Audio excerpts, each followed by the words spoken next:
Welcome to the Pull gym. up, pull up, pull up, pull up, everybody. You know you're live, right? You know Yeah, you're yeah, live, yeah, right? Okay. yeah. All Salute right. everybody. What's going on? As long as you know, look, Chris is. I guess Chris was getting his James Earl Jones on, or his Welcome. who was that singer who had the deep voice? Golly. Oh yeah. Oh no, no, you had it right the first time with James Earl Jones. Welcome to For My ATL Sports One, featuring Chris Tip Moore Who as is that? Chris Tip Moore. Barry As White. Chris Tipmore and T-Will discuss today, GM and coaches relationships and mama's boys. Barry. So yeah, as my esteemed co-host, Mr. James Earl Jones, just said, we are discussing sour relationships between GM and coaches and Mama's boys, and it will become clear why as we get into the show. But welcome to everyone who joined us. Deshaun says, "What up, T. Will and Chris? Geek, get some. What's Geek, good, get John? some. Deshaun, get some. Love it, man. Hey, man. Let's yeah, let's get into it, man. These GMs and coaches. Hmm. I mean, it's like, one guy's going left, the other's going right. There's no respect, and Hmm. I don't know if you've ever worked with somebody that it was just hard to work with, right? Oh yeah, I definitely have done that. I can Still think of, do it. yeah, man. I can think of some folks that, like, bro, if I never see them again, it'll be all right. Like, that's how adversarial the relate. Like, I think I forget where it might have been. I forget where I was, man, but I thought I saw somebody that used to work with me, so I'm trying to turn around because I did not like them. And you know how you try not to be seen by a person? Of Hmm. course, to be seen, right? Of course, everything is going to be magnified, and they're like, "Oh, hey," and I'm like, "Oh, Yeah. Right. Right. oh Right. goodness, bro." I don't understand why people detest you while you're in a place, and then when you leave, now they just want to know all about you. Oh, they're just, and I was like, whatever, man. Yeah. But I've had a situation, yeah, something like that. I mean, well, honestly, I know what you. Even right now, I work with a guy, and pretty much, you know how you coming from like a leadership role, and then what I'm saying, you're not a you go from one place, you leave one place as a leader, and then you're going over here to help out with this too, and you kind of got to fall back, but you see the errors and the ways of other people. Sometimes you just want to be like, hey man, well, what if we do it like this? Try to make a suggestion. And some people just like be stuck in their ways. They don't want to hear nothing. They good. They just like, hey, yeah, just go ahead and do that and stuff like that. I just got to get quiet and just, what I'm saying, just gonna be like, all right, do things how you want to do it, you know. Even though it's maybe an easier way to do it, or sort of faster way to do it, sometimes you just gotta let people do them, and what I'm saying, you just collect your check and keep on moving, because like some people can be hard to talk to, get along with.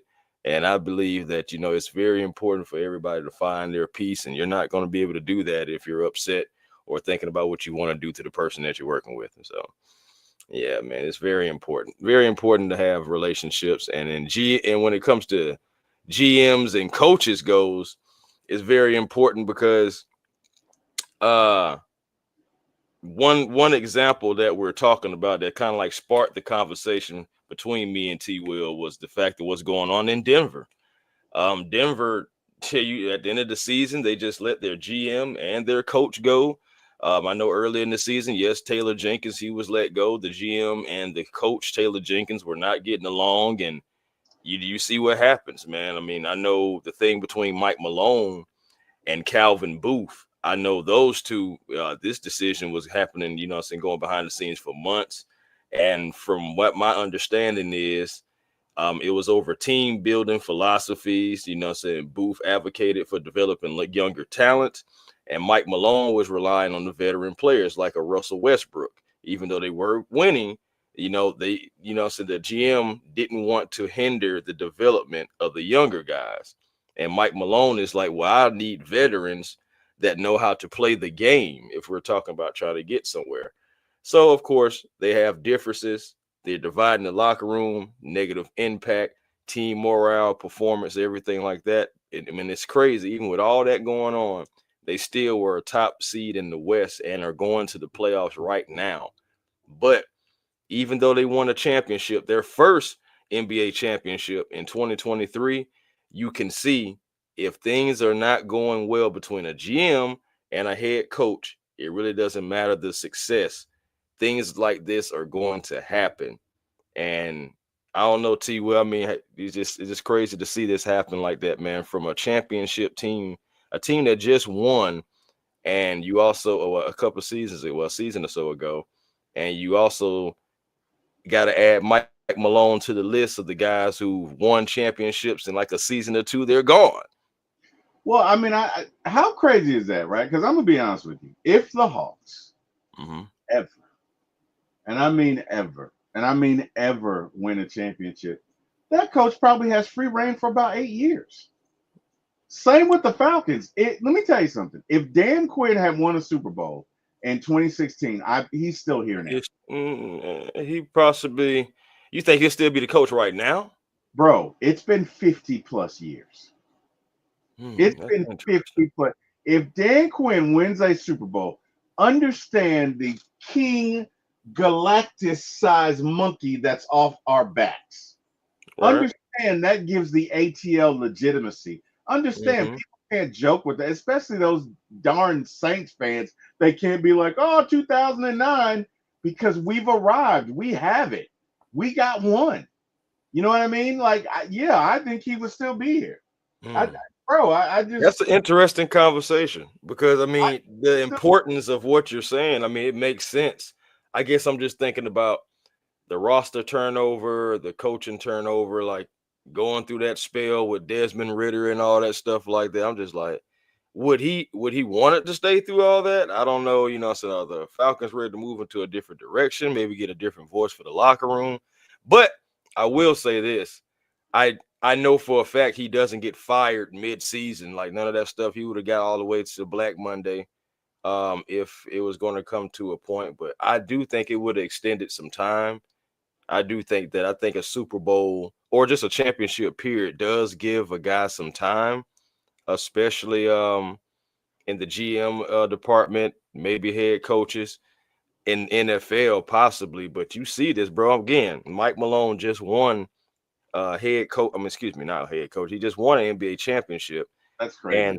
And things didn't work out also because, dealing with money as well too. People want to get paid. And, that it comes down to that. But just getting to my point, you seen things go with Nick Nurse. He won a championship. Then a season or two later, he's gone. Mike Budenholzer with the Bucks. You're right. He won a championship. The next thing you know, he's gone. And he's gone again now in Phoenix. You know what I'm saying? He just got fired yesterday on Black Monday. So, it's another thing too. It's crazy that you see these coaches. They're winning championships, and then like a season or two later, they're gone. Like I don't know how to explain that outside of money and relationships. Well, so here's what I don't understand, right? That doesn't make an organization stable. Like I don't understand that. And you really only see that in basketball. Because I promise you, a coach in the NFL, Sean Payton won a Super Bowl in 2009. When did he leave? When did he leave? Man, Owens didn't leave until like 2019, was it? Okay. 2020, somewhere in that area. It was it wasn't. He stayed for a long time, but at the same time, in 2008, and he's still there. Well, and it's crazy because I'm saying, like, both of those coaches, even though they haven't won any more Super Bowls, like their team was still in contention for the most part. You know what I'm saying? You know what Mike Tomlin what his credits are. He makes it to the playoffs every year, and it's so crazy because he hasn't had an elite quarterback since Ben Roethlisberger, and he's still getting there. No, he's not. So you see stuff like that with the Saints. They had Drew Brees. As long as they had Drew Brees, they had a chance because he could throw the ball and he can get it to those receivers. It don't matter if it's a Marcus Colston. Didn't matter if it was a Devery Henderson. and it was just like he could get it to him, and they always had a chance as long as they had him throwing the ball. You You know, know what Breeze's nickname was, right? huh? Do you know what Drew Brees' nickname was? What you mean, His nickname was Breezes. man? If they don't get That this, should give you an idea of how they viewed the man. I'm simply saying in football and in baseball, I'm just staring. just saying. Yeah, Oh goodness, breezes. he probably doesn't have to pay for a meal like ever, right?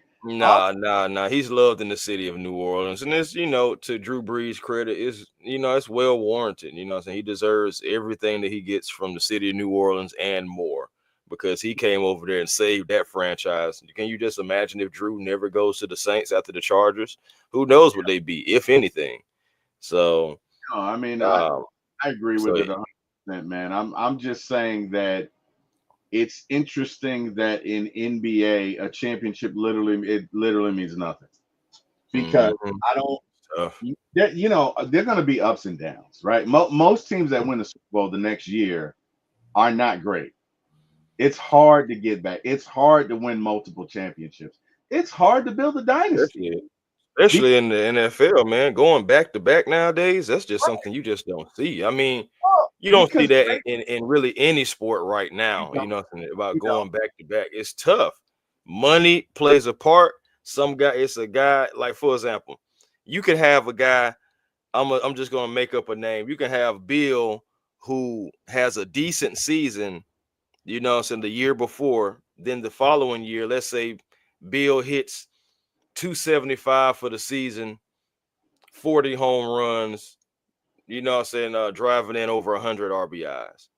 Now Bill is like, hey, y'all seen that season I just did, right? Go ahead and pay your boy. So then my thing is, you have all those different components going on. This guy needs to be paid. This guy's family need this, so he needs a raise here. You just got other contracts kicking in, and it's just really hard. Injuries, everything. So it's just really hard to go back to back, really hard to put the same team out there that can compete, because you got to remember this too. If you put a same team back out there, teams have film on you and can revert back to that film and be like, okay, this is this guy's weakness. This is this guy's weakness. Let's just put those guys in situations that they are not comfortable in, yeah, and that's what happened once before with our Atlanta Hawks. After our 2021 run to the playoffs, we decided to run it back instead of try to improve. All we did was just pay guys. We did not try to improve the team whatsoever. And what happened? We got smacked the next year and smacked back down into reality. So it's got to be situations to where everybody is on point. Everybody is on the same page, fam. I mean, and going back to the Hawks, we talked about this yesterday too. What I'm saying, bro? We talked about that too, about with the Hawks and the whole situation with the DeJounte Murray thing, and how Travis Schlenk and the ownership did not get along, because Travis was like, hey, DeJounte, what I'm saying, good man, but 3 first round picks, I don't think that's a good business move. But what happened? We went and got DeJounte anyway, for mm, whatever reason, whether if it was for Trey, whether if Trey said no, pull the trigger anyway, no matter what happened, we traded those first round picks. And it ultimately led to the dismissal or the walking away of Travis Schlenk, mm. and a lot of people like Travis. A lot of people did. And he's up in Washington now trying to rebuild that franchise now. But that's just another instance to where it can be coach and GM, it can be ownership and GM, certain things like that. And when guys just want to go in one direction, and the other guy wants to go in a different one, it's just hard, bro. That's hard to succeed because you're on two different pages. Y'all in two different novels, Yeah, I you think know? the most difficult thing to do in sports is to repeat because there are a Yeah, couple of things that had things got to go your way. Like the Braves in 21, their bullpen was lights out. Will Smith pitched better than he ever did in his freaking life. right, Matt probably ended his career because I don't think right. it'll be the same. Matzek was otherworldly. You could argue that Matic should be the MVP for the Braves 21 World Series because if he doesn't do that, if he doesn't big up, like I don't think we win it. So I mean, Nah, that's right. you had guys that stepped up in ways that I don't know that you could look to duplicate. Right? You had four outfielders. I mean, Eddie was unbelievable. Jorge Soler was unbelievable. That Right. team just got hot at the right time and you couldn't stop them. But it's very hard to duplicate that, which is why you don't see a lot of repeats because things have to break your way, right? Things Right. have to break your way. Even in the 21 World Series, Charlie broke his leg, but Right. we were able to get performances from other pitchers, and that wasn't the case in 2022. We couldn't overcome that. We couldn't overcome it in 2023. Hell, we couldn't overcome it in 2024. So my Tough, bro. my point is, I think some of these GMs have unrealistic expectations, especially when it comes to money and guys Mm. leaving and signing elsewhere.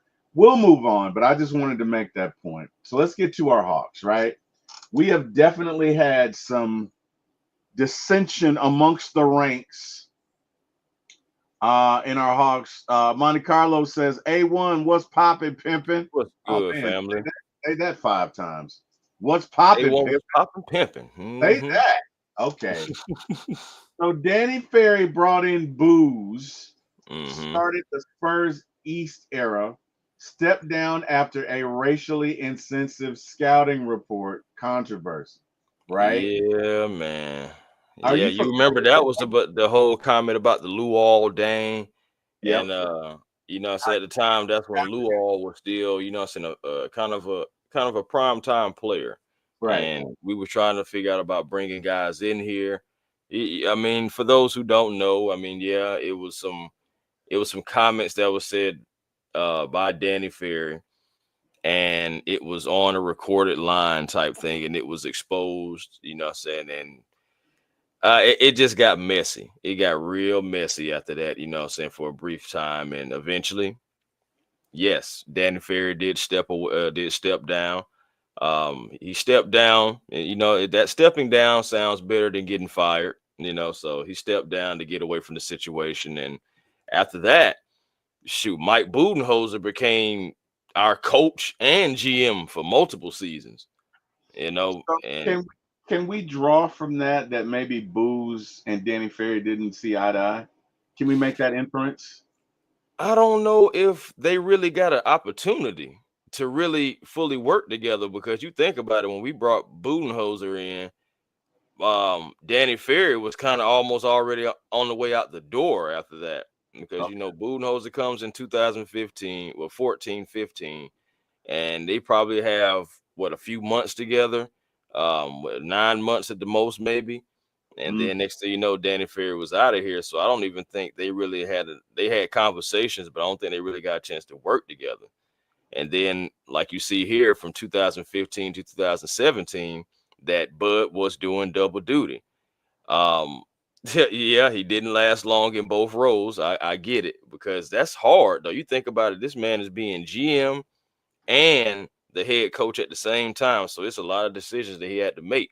It's a lot of power he had. He pretty much was Belichick at that time for the Atlanta Hawks. He had full control. yeah. And the first season, it worked out. I mean, I know it kind of came off the building blocks of past Hawks teams, but first season it worked out. We had the most wins we've ever had as a franchise with 60 under Mm, Coach Bud. And then the next season it was like 48, and then it was starting to go down. Ultimately, Bud would have still been our coach, but what happened? The Hawks were starting to go in a different direction with a rebuild, and no. Denny yeah. Vinny Dellavedova, whatever he happened, because he killed Kyle Korver's career. Oh, He oh, oh, ended oh, it. oh, oh, He oh, oh, ended Delhi. it. But let's take a step back. Danny Ferry, I'm told that was reported by a member or by an executive. Yeah, That's it really was exposed, I believe, by like multiple sources. Someone within the organization, also, some other sources. It was just, again, that right there was one of those feel about situations where it was like, I feel like it was almost a setup. You know, so it almost was There you go. that's what it kind of felt There you like, because go. Right. you know, And because then, Danny Ferry was a basketball mind at the end of the day, and you got to look at it like this too. Outside of, I mean, we have a basketball mind now with Landry Fields, but you got to think about this too. I mean, Danny Ferry was a basketball mind as well. The I feel like the jury is still out on Landry, and I feel like, so it's not fair to give Landry like a grade right now. bro, I'm But trying to get back to the mess, bro. I'm trying to look. We talk about GMs and yeah, yeah, look, I know that's why I'm going back. I think there was a conspiracy to get rid of Danny Ferry, bro. That's what You, I'm saying. Because look at yeah, it. I He's know it, there. bro. He's I there know a it. couple of months, right? And all of a Right. sudden he's gone, and now Mike just steps in and does it. Mike, you don't see the wheels aren't turning there, Yeah. Chris. No, hey Like, man. what's going Again, on, man?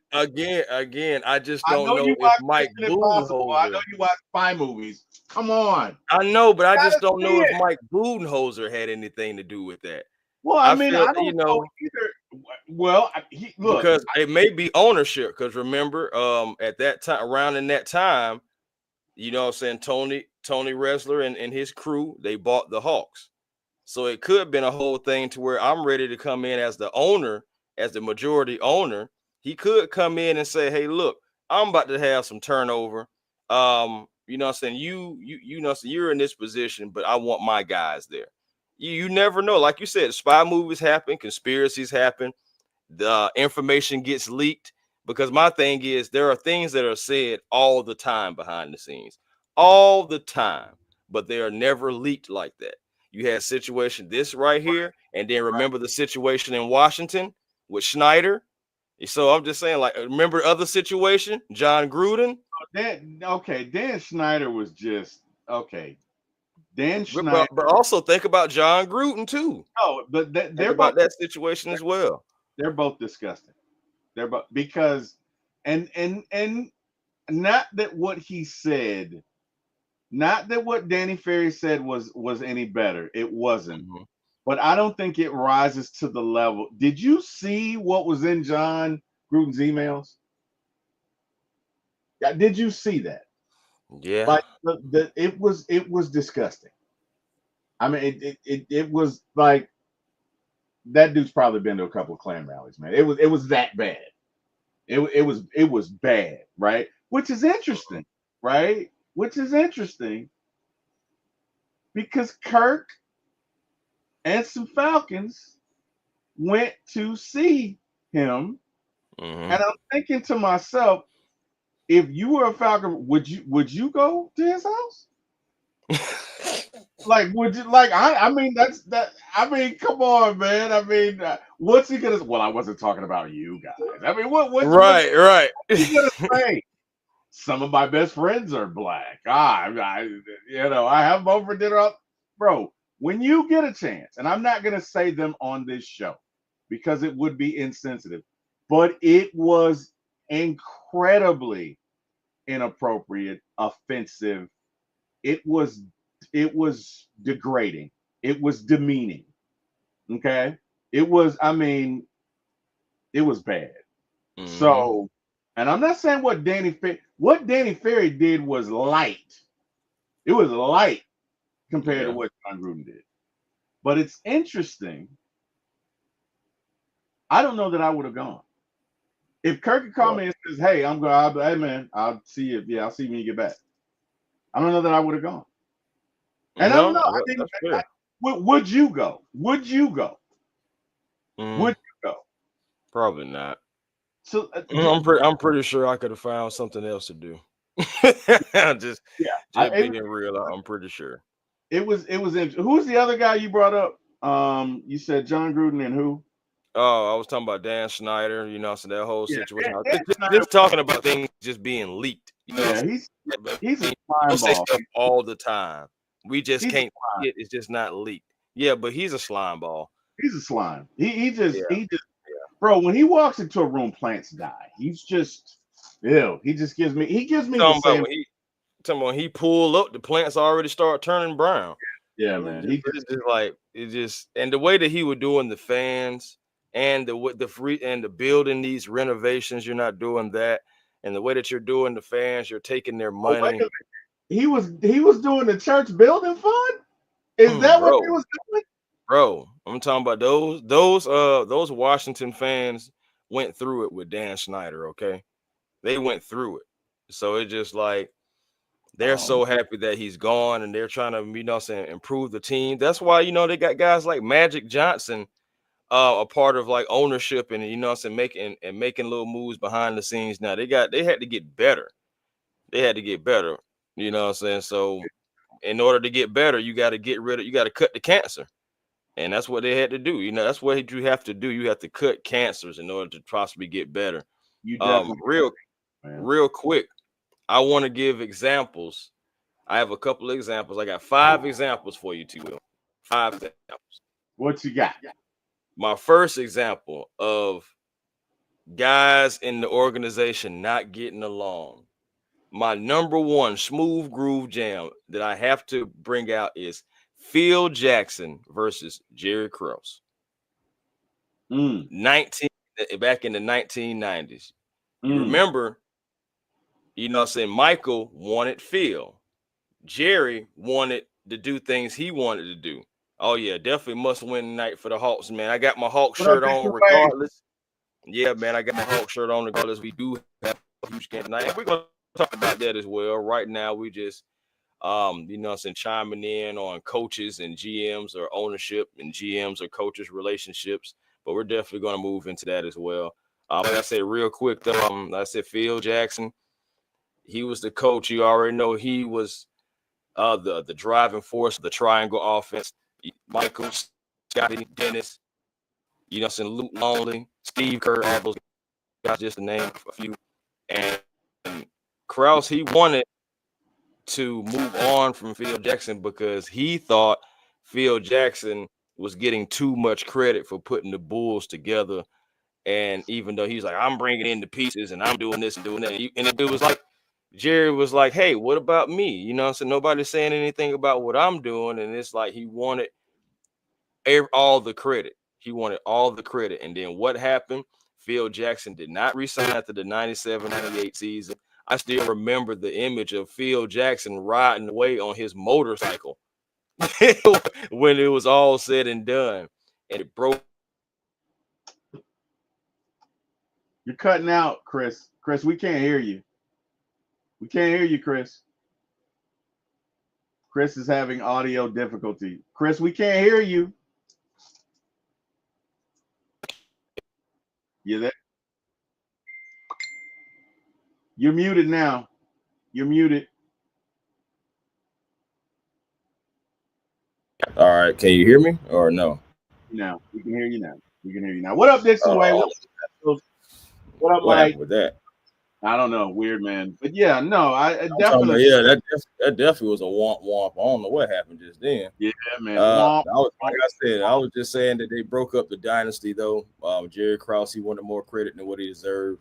Yep. He wanted pretty much full credit and wanted none to go to the players or the coach, which is a butthole move. And at the end of the day, it was a team that could have possibly won one more championship. So Mike could have possibly had 7. We never know. We never will know now.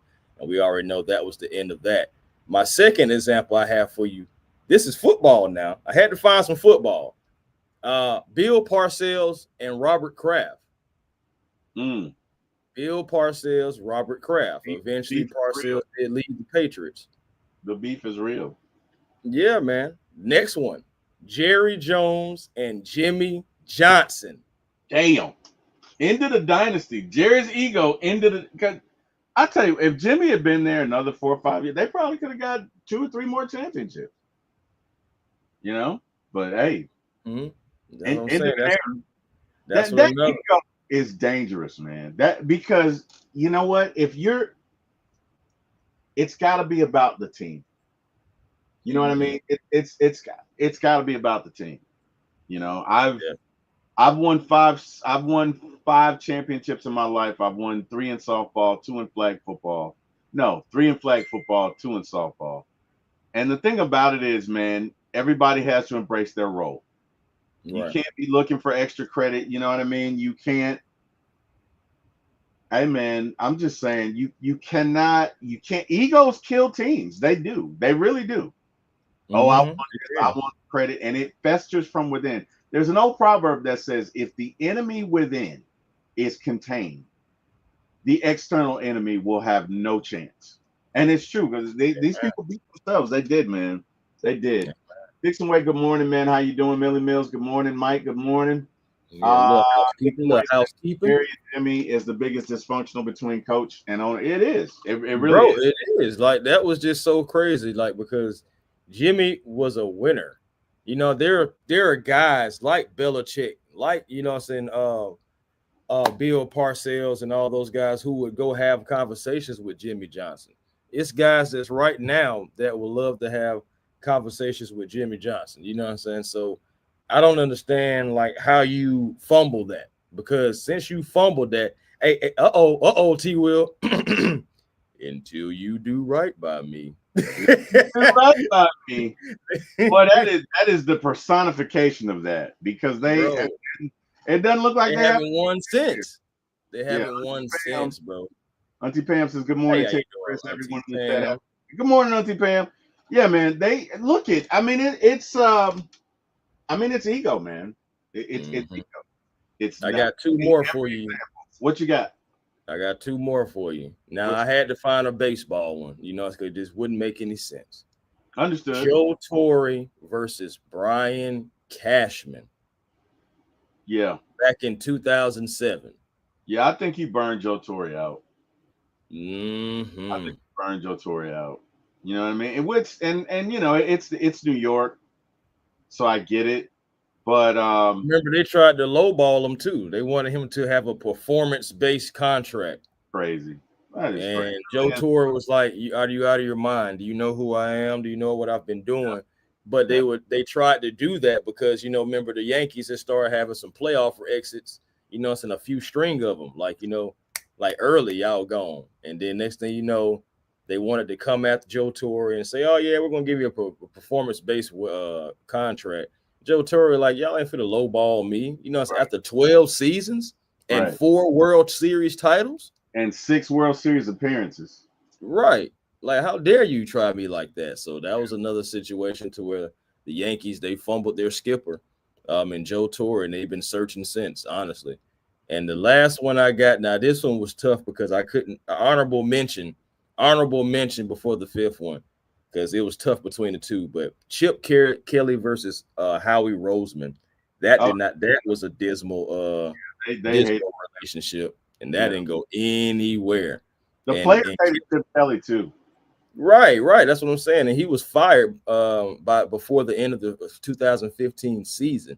Yeah. And honestly, you see that they made the better decision because Howie Roseman is still there and they're winning Super Bowls. So, but the fifth one I had, Mr. George Karl versus the GM Messi Uri. And that was in 2013. And the whole story behind that, remember, Coach Karl had just won Coach of the Year. But he didn't like the ownership and the philosophies of what the front office were trying to do as far as like building the team. And remember, they had just won 57 games, but he was fired weeks after winning the award. So that just goes to show you, bro, like you have to be on the same page. As much as people like hate, what I'm saying, what Terry Fontenot and Raheem Morris, how they're moving. One thing I can say, I think those brothers are on the same page with whatever they want to do. They'll either really succeed or they'll both get fired. Either way, they're together. Either way, they're on the same page, and that's my point. I don't know. We still together. No, I'm just, hey, look, it's important, man. It's important. Dixon Way says Dan Reeves versus Arthur Blank. Yep. Hey, that was a bad yes, move, in my opinion, to bring yes. Jim Mora Jr. Either it was Mr. Blank or Rich McKay didn't like Dan Reeves. That's true. That's true. I think it was Rich McKay. I know Arthur Blank. I'm not saying that Arthur is squeaky clean in this, but I do believe it was more so Rich McKay. Because, yeah, man, because I'm still thinking about the draft that we had before we brought in Thomas, the drafts we were having before we brought in Thomas Dimitrov, when Rich McKay was an acting GM at the time. He made bad moves. He made bad moves. And then Thomas Dimitrov come in, then we draft Matt Ryan, and we take off from there. You know, as far as all the moves that was made by Thomas Dimitrov. Like I really do not trust Rich McKay. I believe he's an intelligent mind. I believe he's a brilliant mind, but I also believe that he maybe I don't want to say too smart for his own good. I just feel like he just gets in the way a little bit too much. And it's one of those things that has affected the Falcons for years. You know, so years. Because look at the people that we're talking about. Jim Mora Jr. You know what I'm saying? Like, look at the people that we're talking about. So it's been a problem for quite some time. Yeah, I mean, look it, man. It's you got Dan Reeves was a Super Bowl caliber coach. Period. He was, but he never won. And no disrespect to him. I love Dan Reeves because he got us to our first Super Bowl, but he couldn't win it. And it is. My thing is, I would have took a chance on keeping a coach like that with that culture, more so than bringing in a Jim Moore, more so than bringing in a Bobby Petrino. I mean, well, look, if Vic is there, if that doesn't happen with Vic, with Coach Petrino, and Roddy White has said this, they might have gone to the Super Bowl that year. Never know. And I guess we never will, but we never will. But I mean, look, things happen. It's unfortunate. Things happen.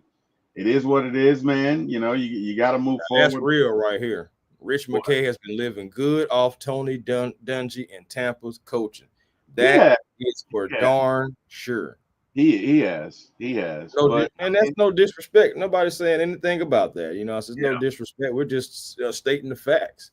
No, I mean, you gotta be on the same page, man. But that unfortunately, you work with people long enough, that happens. Because look at people. Let me tell you something. There are some people that, as long as you are working together, as long as your shine matches theirs, right? As long as your adoration, right? As long as your adornment from fans, people, the public, whoever matches theirs, it's fine. But you get a little bit more than they do. You start to shine a little bit more than they are. The crowd surges for you a little bit more than they do, and people get uncomfortable with that.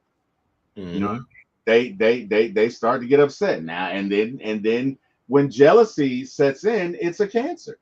And a lot of these are just, look it. I've always been about winning. I've won in every sport that I played. I've won because I'm about winning. I'm not about egos. I'm not about the name on my back. I'm not about being recognized. Look it, I'm gonna go out here and do what I need to do, and when we win, you'll recognize me because I'll be the one with the trophy, right? Yeah, with the trophy in the middle. I'm not about. T-Wil is great. T-Wil is. I might talk a little trash. I'm gonna do that, but I'm not about self-promotion. I'm not about stats over winning. I'm not about stupid stuff over winning. I'm not about getting penalties over winning. I'm not about getting seen over winning. I'm not about losing pretty. I'm about, not pretty. You know what I mean? That's from dude from White. Was it White Man Can't Jump? Yeah. Pretty. I'd rather win ugly than lose pretty. I mean, it is what it is. Hey man, I'm trying to go to Sizzler as a team, not just as an individual. Bro, I'm trying. Look. Yeah. My daddy told me a long time ago, son, you play to win. So if I'm gonna come out here to these games, you better get out. You better give it your max effort. If I ever feel like you're not trying to win, I'm yanking you off there myself. So I'm not about these games. It doesn't matter who the fans call, because at the end of the day, if you're a good GM, they should call the coach. They should give the coach praise. Why should they give you praise? You're providing the ingredients, but the coach is the one making it happen. Stay out of the way. Stay out of the way and focus on what's important, right? If Jerry could have stayed out of his own way, Michael Jordan might have had 7. He probably could have.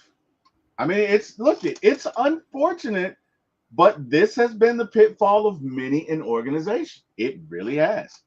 I've got a question for you though, Chris. I wonder if the Braves have ever had any chaos. You think so? Let's check it out. Let's see. In the Oh, brave oh, chaos. wait a minute. Wait a minute. So there was a yelling incident where apparently John Hart just undressed Brian Snicker. He yelled at him so loud, all of the players heard it. Like all of the players heard it. And Nick Markakis, you remember Nick Markakis? I do. Nick Markakis had something to say about it. He said, I tell you what, it better not happen again. Or I'm going to come and see about you, John Hart. And you know what? It didn't happen again. It did not happen again. it did not.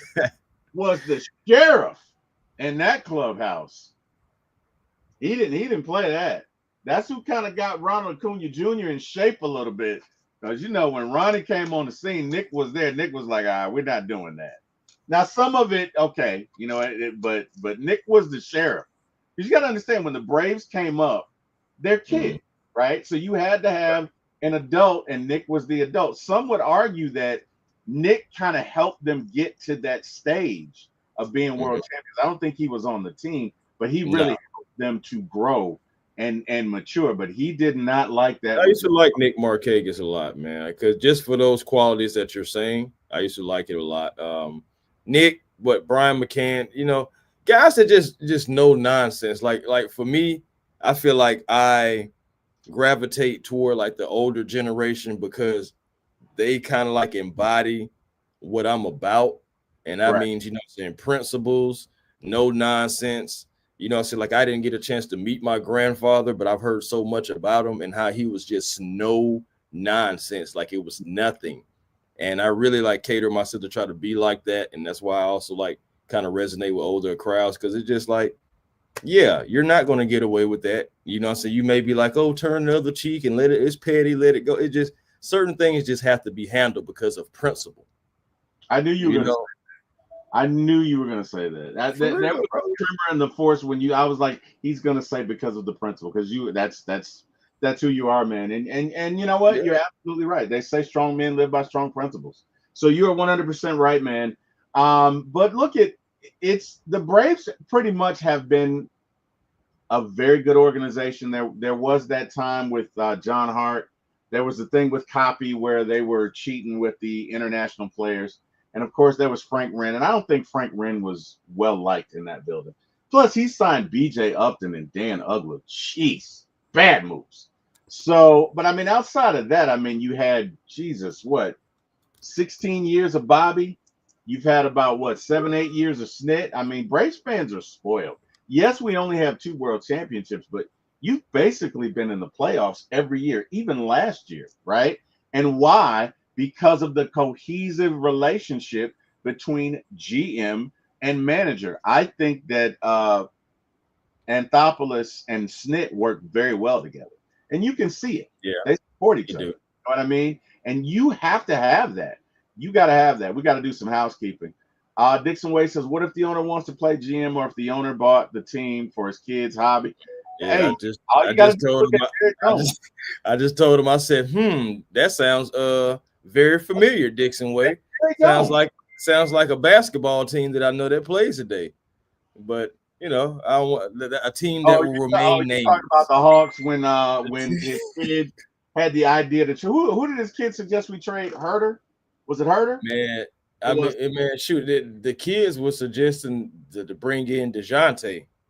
That was another thing as well too. Oh, wow. Just like, oh wow, yeah, bro. Like, Travis Schlenk tried his hardest not to have this trade happen. 3 first rounders for DeJounte. I love DeJounte Murray. I ain't gonna lie. Like, I think he's a good person overall, and I think his dad is cool. I follow his dad on Twitter and everything like that. His dad is real cool and everything as well too. So I don't have any gripes with DeJounte Murray. It just didn't work out. That's it. Things don't work out. It doesn't mean you got to hate the person. You know what I'm saying? But I just think it should have never been made. I think the trade should have never been made, or if it was, not for 3 first rounders. Because now, we're kind of trying to recoup it a little bit. Luckily, Landry did make the trade to send DeJounte off and to bring in guys to help bring in the foundation. So hopefully we're going to be headed in the right direction as soon as we get healthy. I think we are. I think we are. Number one, I think when JJ comes back, we'll be fine. Yeah.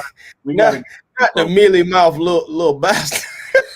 And that's where I'm going. Jerry Krause, that mealy mouthful MFer, was too arrogant with the bad case of the Napoleon complex. Wow. I couldn't have said it better myself, Monty. No. Mike says, fellas, what up, Mike? That's good, Carlos Mike. says, and he looked like the Penguin. Shout out to Colin Farrell. And yeah, I've heard Colin Farrell's performed really well in that. AKA the YRs. The rascals. In the blank. Oh, wow. Okay. I'm not touching that one. A1 Forever, that sounds familiar. Dicks away. Okay. Auntie Pam, that was my favorite player. Nick, demand respect. You do not want to overstep your boundaries. Yeah, Nick did. Nick, I tell you what, man. Nick coming to a room, it gets quiet. Whatever nonsense is going on, it stops, man. It stops. Almost like he walks in and just looks around. Yeah, man. Yeah. Nick is not about that life, bro. He is not about that nonsense at all. He is not real. He is not. He is not about just saying something else real, but the mid-2000s were dark times for the Braves. They were, because look, nothing good lasts forever. Nothing good lasts forever. I get it. That's true. And I ain't gonna lie to you. I'm hoping that we never. Well, excuse me. I mean, you can't ever say it. You can't ever say never. But I hope for a long time we don't have any more dark times like those mid-2000s. I think we're good until 2028, but I don't see the Braves re-signing Acuna because, bro, if Soto got $800 million, I got a headache thinking of I got a headache thinking what Acuna's gonna get. Right. And if I'm not mistaken, Soto never won an MVP. Am I correct? I don't think he did. No. Yeah. I don't. So I mean that right there, just that alone, being the most valuable player of the entire league is such a huge talking point. Yeah, man. If I'm walking in like this. Yeah, former MVP walking in. What y'all got going on? Yeah. So it's just that's always going to be a talking point because he did achieve that. He had the 40-70 season, as well going along with that. Ronald was Ronald. I'm saying? I love Ronald Acuna Jr. Definitely one of my favorite. I love all my Braves players, but he's definitely, one of my high ranking and high regard, so how I feel about him. Yeah. I think he's a great player. I think when he's healthy, he's untouchable. Oh, I think there's nobody better than Ronald Acuna Jr. when Ronald is healthy. Yeah, he's definitely untouchable, man. No doubt about that. Well, guess what, man? It's time for some trivia. Are you ready for some trivia, Chris? All right, what you got? Auntie Pam says AA had no choice to work with Liberty Media. They do not spend money, and you're right, Auntie Pam. King Richie says Bobby Cox demanded respect as well. What up, King? Oh yeah. All right, let's get to some trivia. Darn it! All right, this R&B trivia group came out with a song in 1986 about gossip. It was performed by the Timex Social Club. What was the name of the song? I'm about to say, boy, I definitely wouldn't know. In 1986, I wouldn't even thought of yet. What y'all got for me, chat? Help me out, chat. Y'all help me out. Auntie Pam, help me out. I know you know. Come on now, stop playing. Some of you folks, listen. Auntie Pam still listening to R&B right now. Come on now. Some of you folks that were alive like me, go ahead and chime in. It was by the Timex Social Club. I know it. I just want somebody to guess it. Let me see. Came out. Let me see. All right. So it's the song. Gossip. It's about gossip. I was my crazy butt was about to say, look at all these rumors. That's it. Really? It. Are you kidding? You got it. You got it. You got it. Rumors.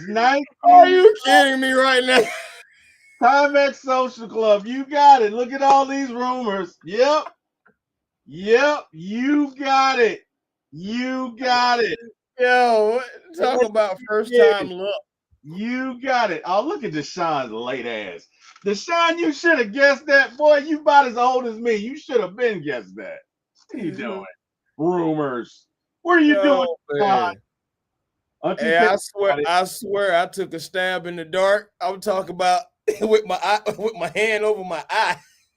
It was from the other side of the court. You just threw it up there and it went in. Hey, all I'm saying is I'm celebrating with the team right now and running around looking crazy. I'm looking like Marlon Wayans in the sixth man after they won the championship. Yep.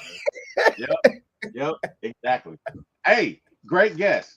And speaking of rumors, wait a minute. You see what I did there, right, Chris? Speaking of rumors, I see what you nice segue. I see what I you did there, right? Segue. Yeah. Slick. Holla at your boy. Holla at your boy. There's a nasty rumor going around that Kyle Pitts was traded to the New England Patriots, and it came out Sunday, which is insane because it never happened, right? Yeah, so that was crazy. Yeah. Top of some source article not trustworthy. It really wasn't. It was crazy because it was saying that the trade had already happened. It wasn't saying that it was a possibility or anything. It just said the Falcons have traded Kyle Pitts to the New England Patriots. And I was just like, no, they haven't. We definitely would have heard that news. I'm talking about like all these trusted content creators and all these trusted sources, like really trusted sources for the city of Atlanta, and we don't hear nothing like that. Bro, so come on now, like crazy. Nah, that's crazy town, bro. I will say this: I'm not saying that it couldn't happen.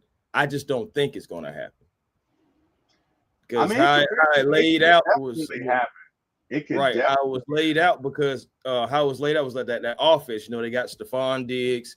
They got a lot of unproven guys up there. Kyle Pitts possibly can go out there, play tight end for them. And it could be like Stephon Diggs, Kyle Pitts being like the 1 and 2 up there, along with bringing on guys like Jalen Polk, Javon Baker, guys like that. So I'm not saying that it couldn't happen, but I don't see it happening. Michael Penix's voice gotta mean something. Yeah. He's been hanging out with Kyle Pitts. They've been trying to get closer. He's already said, I can use Kyle Pitts. I believe in Kyle Pitts. I just believe that even though that he is somewhat of a rookie, he's still your field general. You don't think Jaden Daniels has a voice? You don't think Drake May has a voice? So why couldn't Michael Penix has a voice and say, hey, look, I understand he's been underwhelming, but I'm here now. So I can possibly unlock Kyle Pitts, but I can't unlock anybody if I don't get at least one season to be able to do that fully. And yeah, what's up, Kerry? How you doing? And everything. But Kerry said, I've not heard that rumor, T-Will. Well, guess Kerry what? Been MIA for a few days, man. Hey, man, you got to do that, man. Sometimes you got to get away. Chill, Chris. Sometimes you got to get away. No, man, we're in this until Kirk Cousins is gone. We're everydayers, baby. You had to go and say it.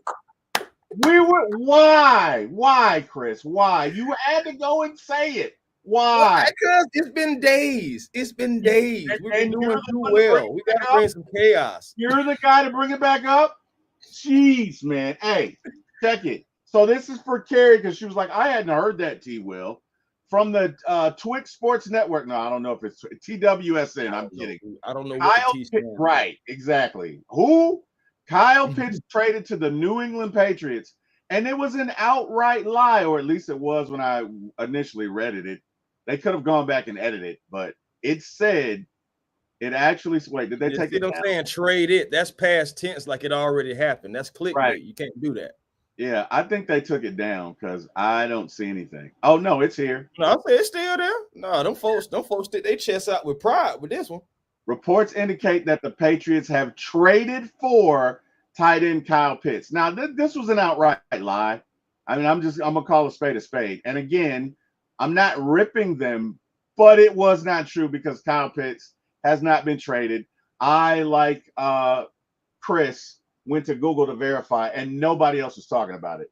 So it has not happened. Straight to Twitter. When I seen it, I went straight to Twitter because I said, again, if none of the trusted sources from the Atlanta Falcons organization, if you're not hearing it from Torrey McElhaney, Daniel Flick, anybody from the Falconholic, just guys that just revolve around this team. Come on now, we would have been talking about that. Shoot, even Myles Garrett, shout out to him, Fox 5, we even would have probably retweeted that or posted that.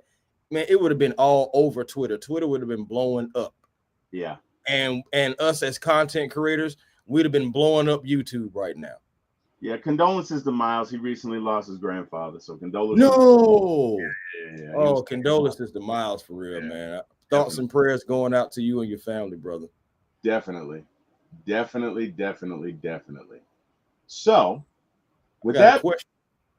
Now that we, I think, yeah, I was about to say, I think you about to, you was about to do it anyway. See, that's what I'm saying, man. You know what I'm saying? Wavelength brothers right there, man. You already moving on.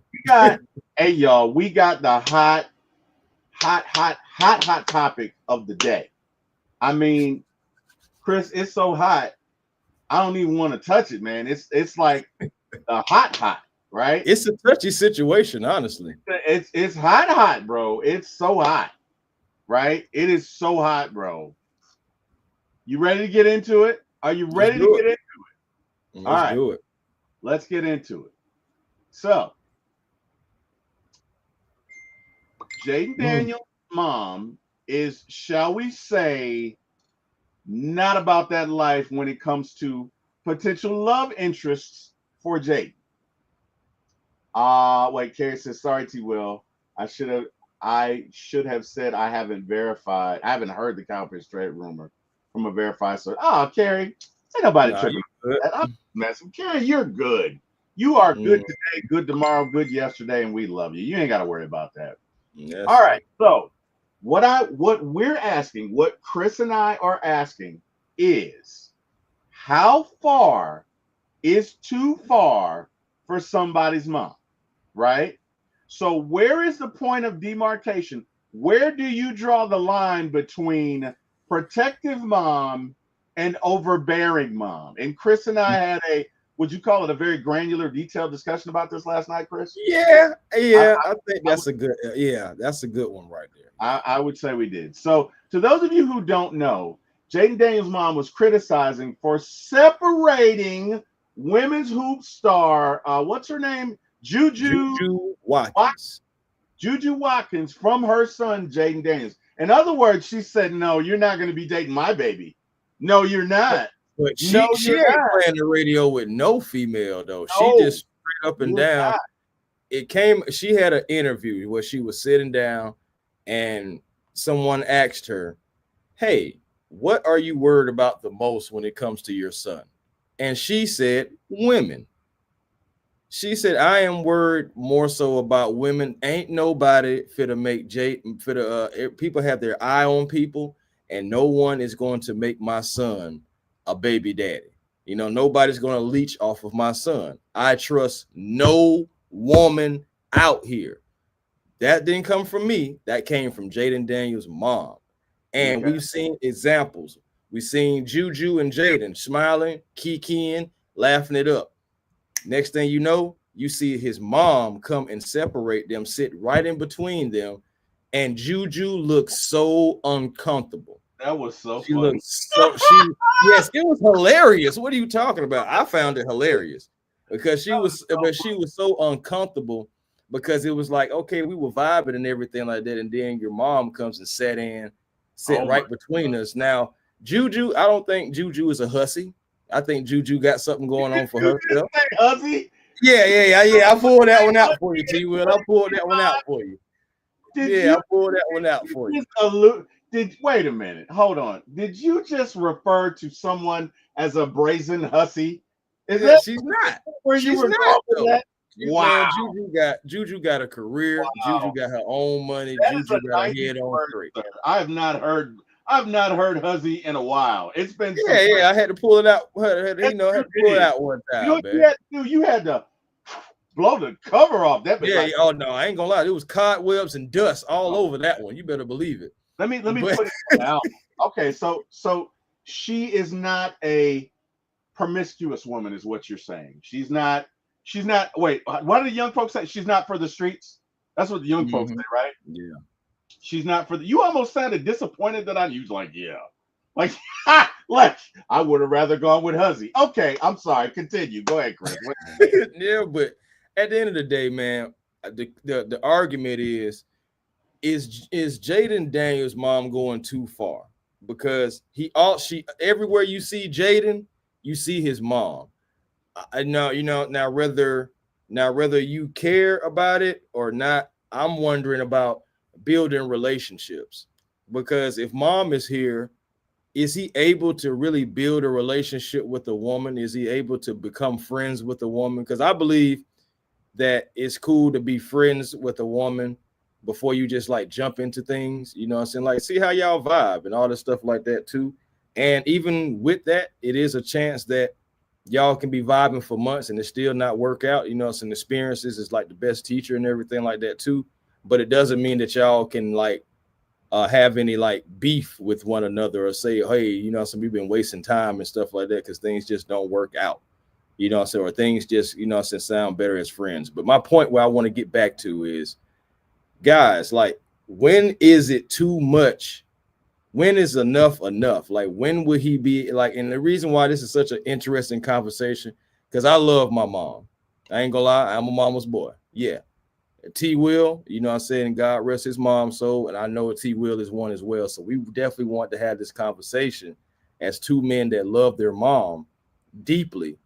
When will it be too much? Like, T-Wil, if your mom was doing something like this, would you let her? Would you have said, hey mom, you know what I'm saying, you know, take a chill pill, like Deshaun saying in the chat, you know what I'm saying? Just like, when would it be too much? One thing about my hey, mama let me get away with bloody murder. So I mean, my mom was probably the opposite, right?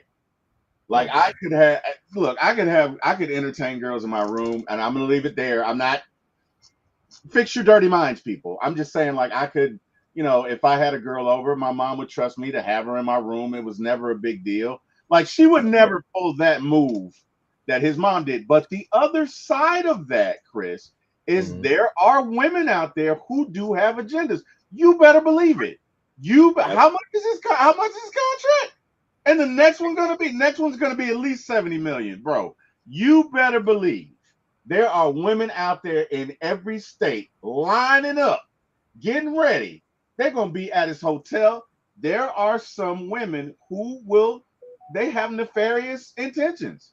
They are trying to take advantage. So I understand the sentiment. Plus, I have 3 kids, right? Some of my kids are more savvy in certain areas than others. She knows her son. And I'm not saying he's gullible, but I'm gonna be honest. You're not saying that he's not either. You're saying there's got to be something there.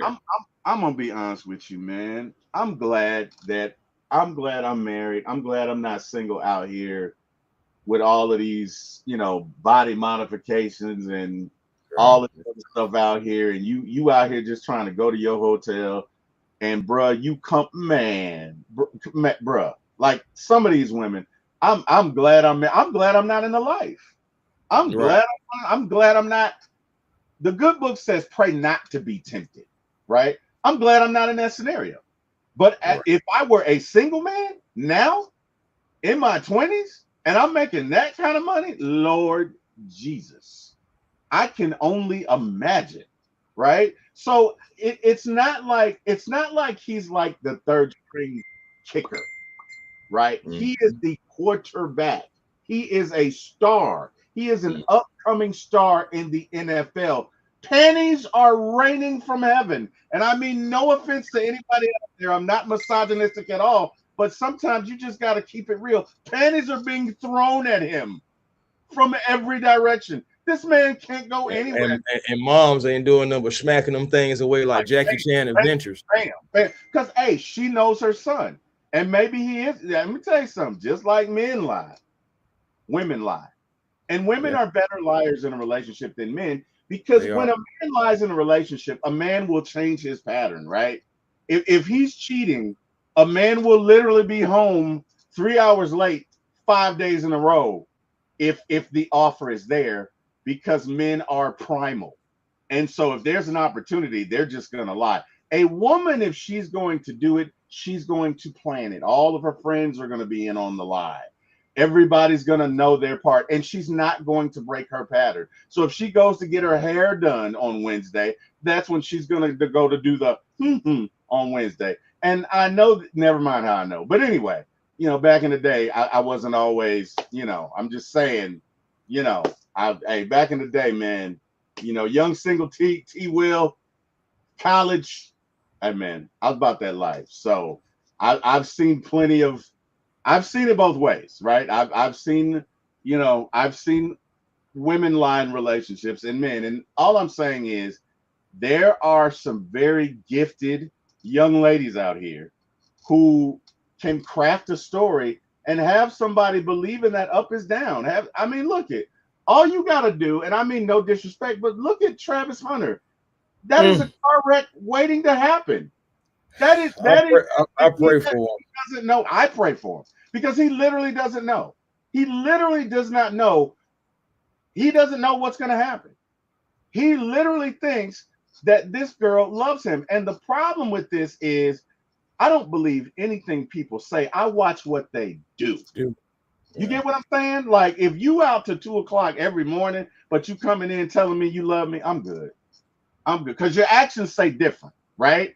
Your actions, if you're disrespecting me, if you're doing certain things with dudes out here and you know I'm in the public eye, you ain't got to tell me you don't respect me. I can see it, right? Yeah. But yeah. you know, again, the right girl can, hey, look it, I'm trying to stay above board, but the right girl can get in his head. And you know, again, they can. So my point is, I see the sentiment. Is it overbearing? Absolutely, absolutely, it's overbearing. I mean, you sit in between. Like, first off, why do that in public? Couldn't you just have a conversation with him? But I guess she was making a point not only to Juju, but she was making that was a photo op, right? That was a point to the world that I'm not playing about what I said. I don't trust no woman. Like that's what the lady said. She don't trust no woman. So it doesn't matter who you are, whether if you're Juju, whether my thing is you could have been a Michelle Obama sitting next to him, and his mom would come in between and be like, Michelle, what you think you doing? You know, I'm just saying, like being real. The lady said, I can respect it because she said she doesn't trust anybody with her son. And I feel like she's, staying true to her word. But yes, it is overbearing. I'm not gonna lie, I love my mom. But if I'm feeling somebody for real, to the point, or if I'm trying to get to know somebody, I'm not even gonna say feeling somebody.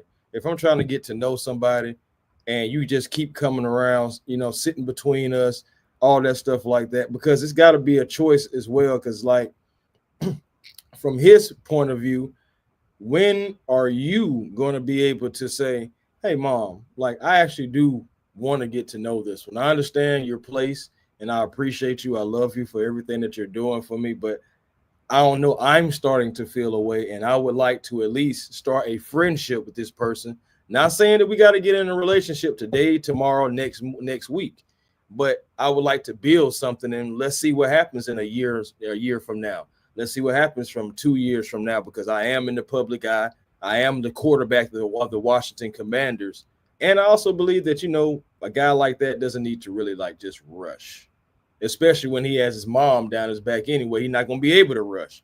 So it's going to be, but I think he needs to be able to build relationships. And I don't know if he's going to be able to do that with moms just, it's a handcuffed to him. Like, look at this picture. Look at the picture below Juju. Like that right there is them all the time. Yep. The man was at Brandon Ayuk's wedding just recently, and they were like this, like Jaden, he dancing, he doing his thing. Mama right there. She not playing, bro. She's not playing. But you know what? Let's see what the chat has to say about it. So Carlos says his mom is a nuisance and making this about herself, especially being on the sideline in that skirt. I mean, she fine as all outside, but go sit in the corner. King Richie says that's her job. He needs to focus on football, and that's it. Hey, Carlos says he should have had the game in his brain if she was really concerned. King Richie says she knows they will bleep up the bag. Not going, and that's true. And that, because let me tell you something. Most football players do not play for 10 years. Most football players don't play for 3. Right? Now, I don't think that'll be the case with him, but you got to at least think about that. you got to consider that. You got to think about, well, this may not last. So you know what I mean? I get the sentiment. Deshaun says, take a chill pill, mom. Chill pill. Carlos says she got to run off that right one because a real one ain't gonna put up with him being weak and not taking control of his. And I'm not gonna lie to you. Carlo is 100% correct. At the end of the day, there are a lot of respectful women out here. Okay, a lot of respectful women, but when it comes to trying to get serious and being intentional, it's not going to be a lot of people that's going to want to stay around. Like I know women right now that's like, hey, if I can't get along with your mom, it's not going to work with me anyway. Right. And I can totally respect that because some moms just not going to like people. And regardless, I know for me, I don't want to be in a situation to where somebody's mom or somebody's dad don't like me and I'm still trying to be with the person. It's just stressful. I've been in a situation like that before. And that is stressful because it's just like, you don't want to go around them at all because you don't feel the love. You feel being tolerated instead of actually appreciated. Yeah. And that's what I'm saying. That's a tough situation. So I don't expect anybody to stick around. You can try it out to see how it works because it may work for you. But I don't think anybody would want to stay in a situation to where like Carlo is saying, you know what I'm saying, being weak and not taking control of the life. Not calling Jaden Daniels weak, not calling him weak at all. Just saying as far as the weak-ish, you know what I'm saying, like the way it's presented is almost like you don't have control of your own life or your own mind. So I get what Carlo is saying. The other thing is we don't know her background, right? Facts. We don't. It's a lot we don't know. We're just all this whole conversation is just assumptions and just questions about, do you think it's enough? Do you think it's too much? You know, stuff like that. We don't know these people. We don't know what's in their life. We don't know Jaden Daniels. For all we know, Jaden Daniels and his teams, he could have been a wild boy. And mama didn't like that. So maybe he could have been a situation where I'm going to have your back because I don't like the decisions that you're making, son. We don't know. We don't know. And the other side of that is, I used to watch a show called The Game. It was the football show. Yeah, football show. Yeah. And there's a character in there called Jason Pitts. And Jason Pitts' father played football, but he basically threw away all of his money. So Jason was just about the cheapest so-and-so that you would imagine. Like, he put his wife through so much. Like, he would make them refried beans. Like, he was cheap, right? But it was because deep down inside, he was afraid of going broke because he saw that happen with his dad. And he never wanted to experience that. And he probably should have gotten therapy, but his response was to go to the other side of the pendulum. We don't know what happened with her, right? We don't know what she's experienced. We don't know. The only thing we do know is, I mean, I can see both sides. Yes, she is overbearing, but let me tell you something. There are so many NFL players that get got all day long. Was the lady that was like, look at Isaiah, what's my man from the Chiefs who just got picked up? Xavier Worthy. Look what he going through right now with that chick. And she cheated on him. And he the fastest man in the league. Yeah. And she cheated on him and he trying to get her gone. And then she put her hands on him, ripping out dreads and all this other dumb mess. You know what I'm saying? Like it just like, again, that's the situation. Chris, there's another one that she put it out there. Like, she put it out there that her entire intention was to trap him and get his money. And I forget the name of her. You can think of her in the chat, but she it was a whole story on her. And she's done this to multiple guys, not just one. She's done this to multiple people. And she was talking about how the modern athlete is so dumb. I cannot think of her name. There was an article. But what I'm saying is there are unscrupulous, nefarious characters out there who will take advantage of you, right? Hey, somebody have a baby for you and you're living a certain lifestyle. You got to deal with that for 18 years. 18 years, and on his 18th birthday, he found out it wasn't his. We won't prenup. We won't. I'm just saying. So I can understand. Something that you need to have when she leave your ass. You gonna leave it have. Kanye, man. Classic Kanye. Hey, and he was right. Auntie Pam says, I have a son. I trust my son in picking the right girl. My son is tight with his money. If they're not tight with their funds, they will not be with my son, point blank. I love it. Hey, and that sounds like principle right there. Hey, you know, I'm not going to be out here just you know what I'm saying, balling out, just balling until I fall, all that stuff like that. We got to have some kind of, yes, that's who it was, Brittany Renner. Yeah. I couldn't remember the last name. I remember Brittany, but yeah, Brittany Renner. She was a guy. Excuse me, she was a guy. And she is not a guy. But the thing about it is, like, I know she's like changed her tune nowadays too, as far as like how she feels and different things. She's trying to like give her life to God and all that stuff like that. Now, something I had heard about. But anyway, like Brittany Renner was somebody that did go around different athletes. I mean, shoot, she got a baby out of PJ Walker. I mean, no, PJ Washington, Washington, and everything. And yeah, so I mean, that's somebody that is taking care of her for the rest of her life, taking care of their child and whatnot. And then, but yeah, she also, I remember Deion Sanders brought her in to talk to young athletes about girls like her. Mm-hmm. You know what I'm saying? So it is, to your point, T-Will, there are plenty leeches out here. There are plenty of foot draggers out here. Yeah. And you know what I'm saying, like his mom just trying to make sure he doesn't get got by one of these leeches. Like she wants him to have a great woman. And I understand that. It's just, I think it's just got to be levels, and I think it's got to be moderation. Just like everything. They say you can have anything as long as it's moderation. But let me tell you something. If my wife leaves me tomorrow, she can take whatever she wants because she deserved it. She deserved it because she's been in here with me for 32 years, day in and day out. She freaking deserves it. If I won $50 million tomorrow, I'm giving her 30 because she deserves it. She's been that committed. She's been there for me. We've been through it. I love her. I trust her. I know she got my back. She's the eyes behind my head that where I can't see. She's everything. So, but she's earned that. You get what I'm saying? She's earned that. She's earned that through years and years of adversity, years and years of ups and downs. She's earned that. She's well worth that. My wife is priceless, because you know what? At the end of the day, I can be myself with her. At the end of the day, I can say whatever I need to say, and I don't have to pretend to be somebody that I'm not. I can be T-Wil.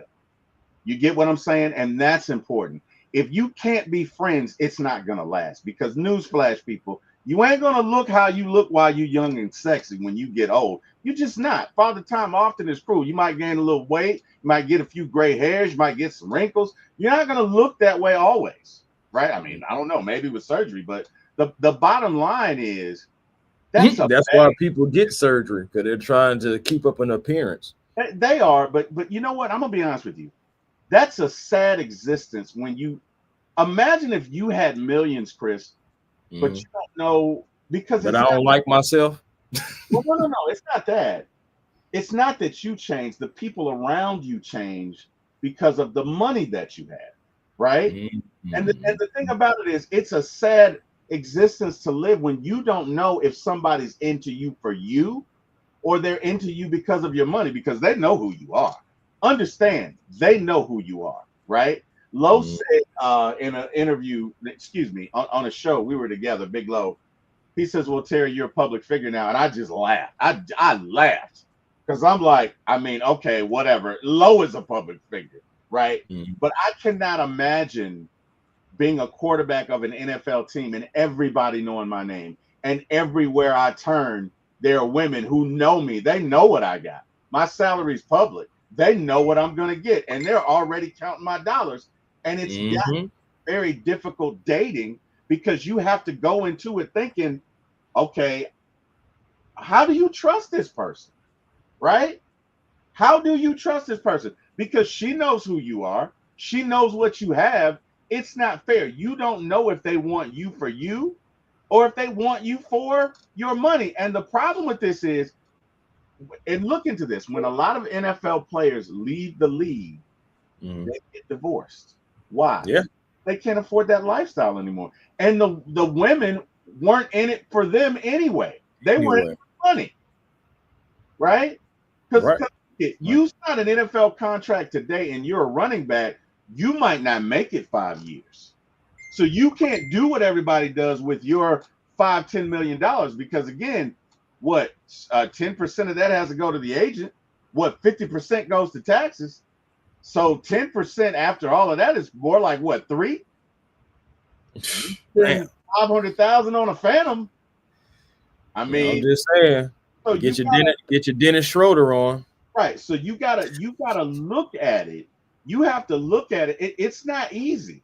That's what I'm saying. Like to those of you who are judging her, it is not easy, right? It's different if you dated somebody. You know, if I get $30 million tomorrow, my wife has been with me for 32 years when I didn't have shit. So I got no problem giving her anything she wants. She can have it. That's what it's all about. She want to take one another 40 million and leave with me 10. It's okay because she's earned it.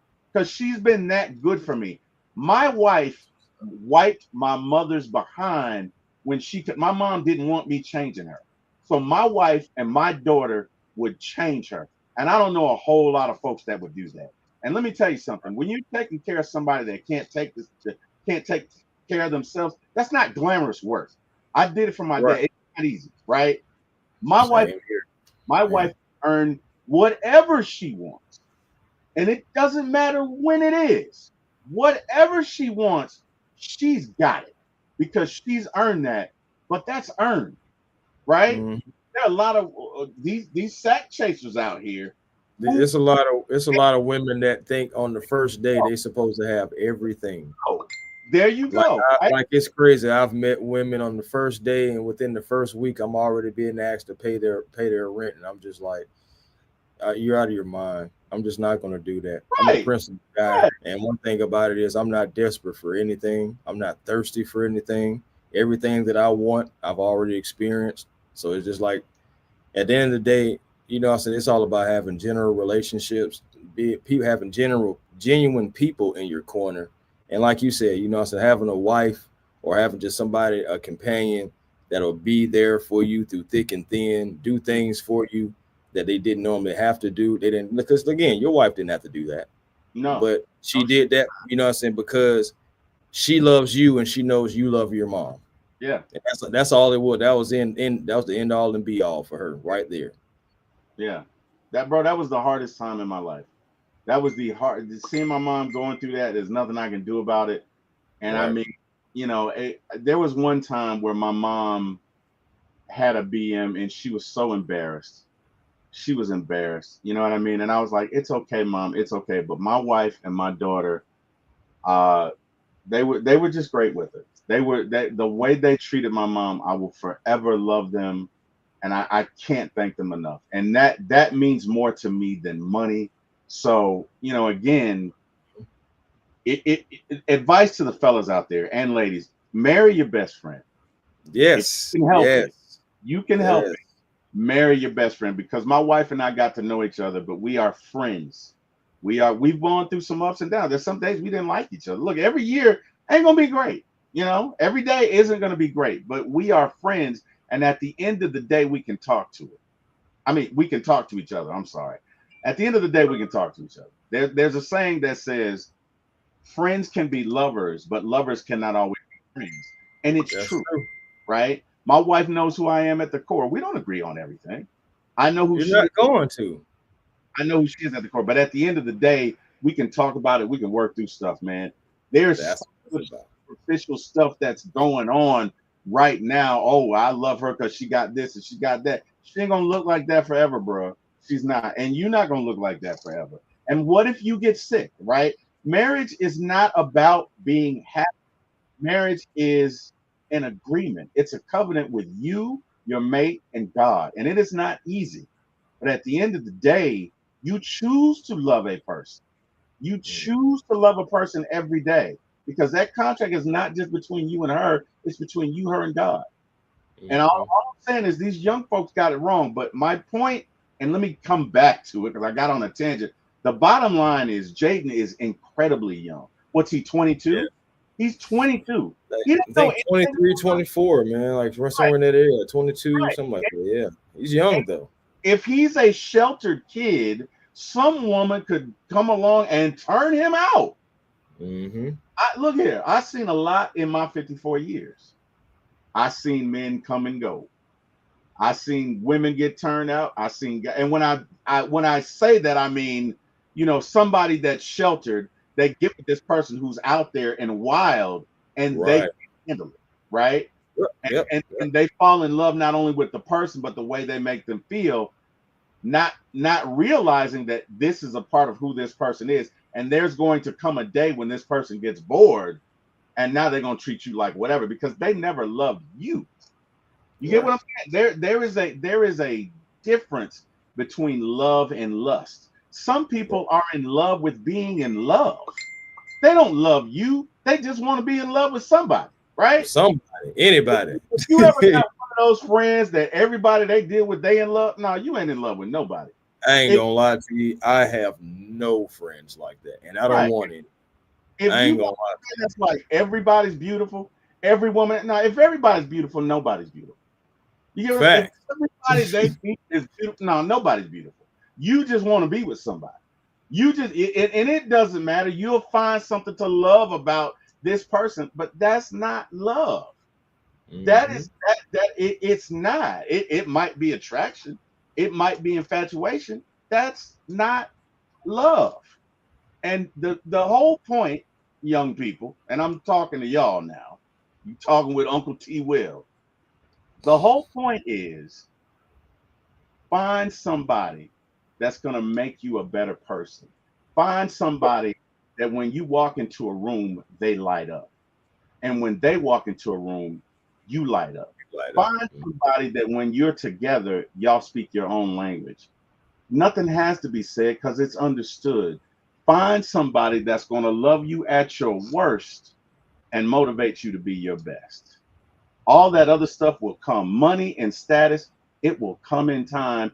But if you got a list and you're looking for somebody with all of these credentials, they may have the credentials, but they may not be a good person. Because here's where people make their mistake, and I'm gonna close with this. Mm-hmm.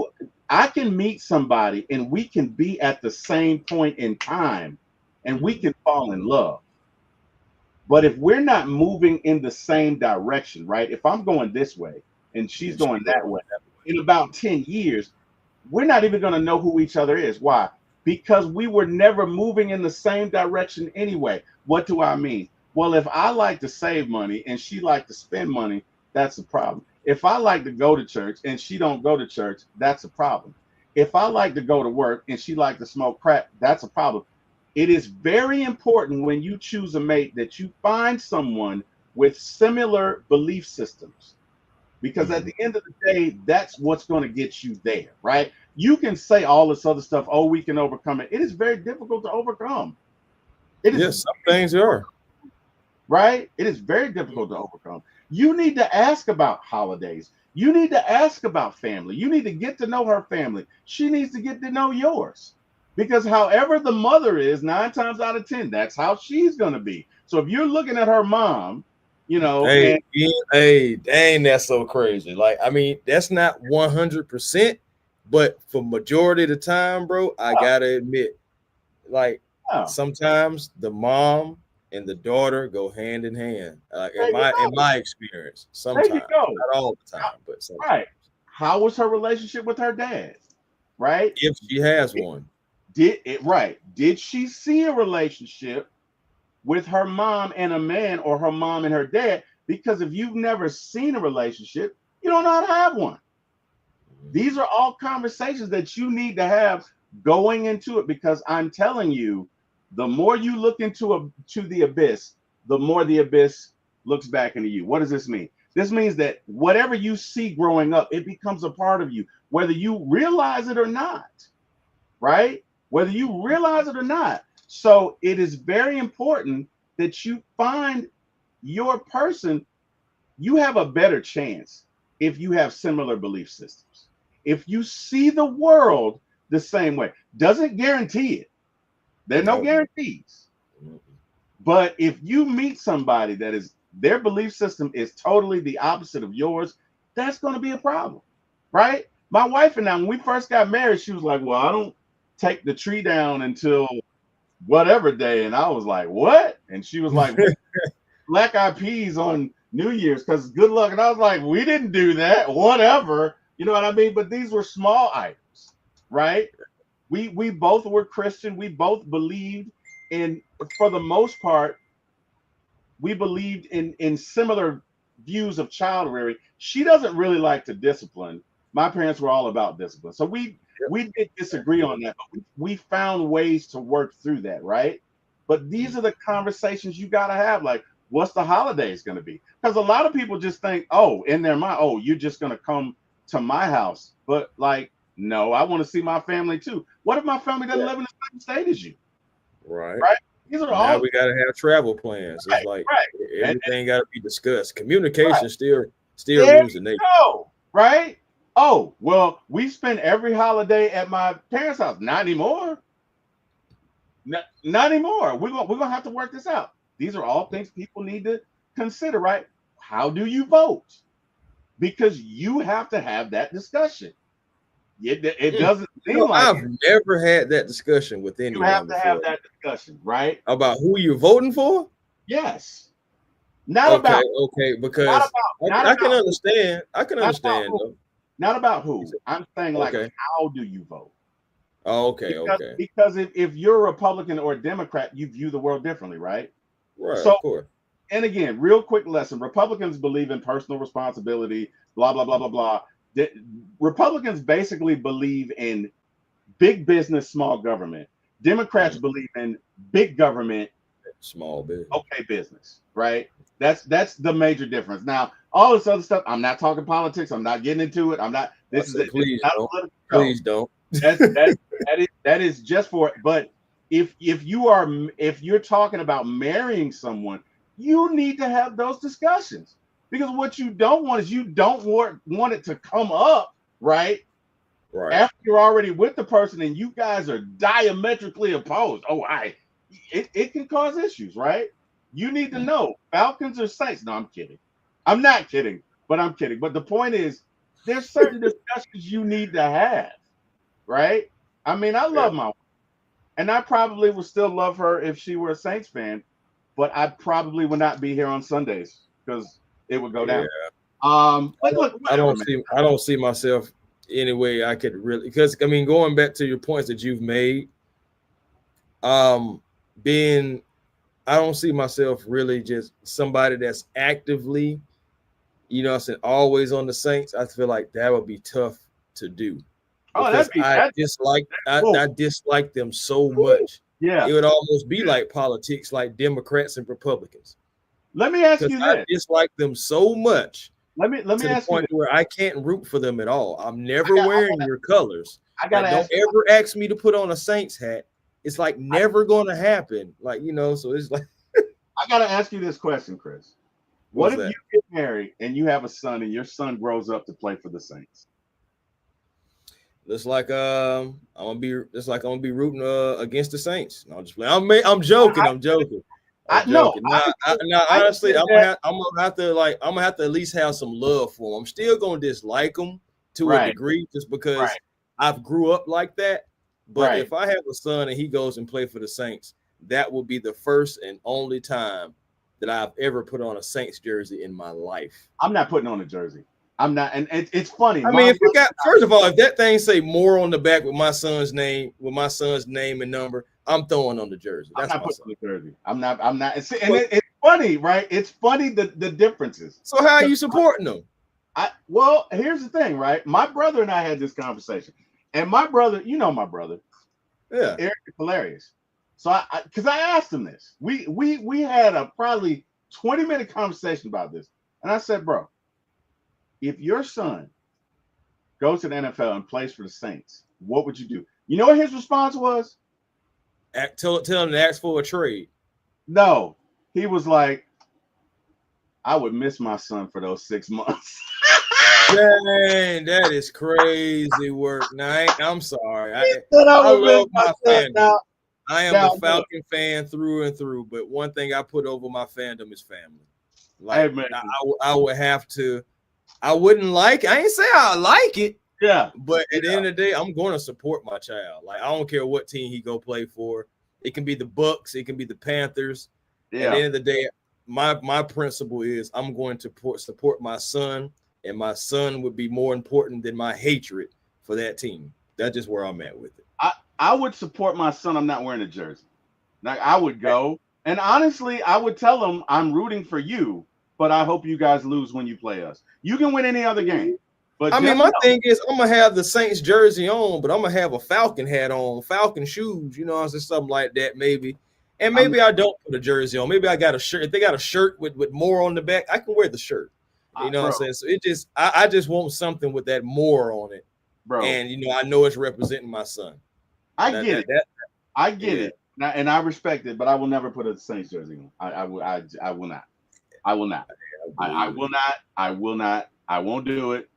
I just can't. Now, I again, and my son knows this. So I said, look, man, if you ever play for the Saints, I love you.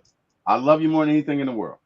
But I will never, and you need to understand this, I will never root for you when you play us. I won't. At all. And I will never wear that stinking jersey. And my wife got so mad with me. And it's so crazy. As soon as they asked me in the interview, so yeah, what do you think about your son being on the Saints? Well, I appreciate the opportunity, you know, in the NFL. I want him to go out there and get after it. But I am not a Saints fan. I am my son's fan.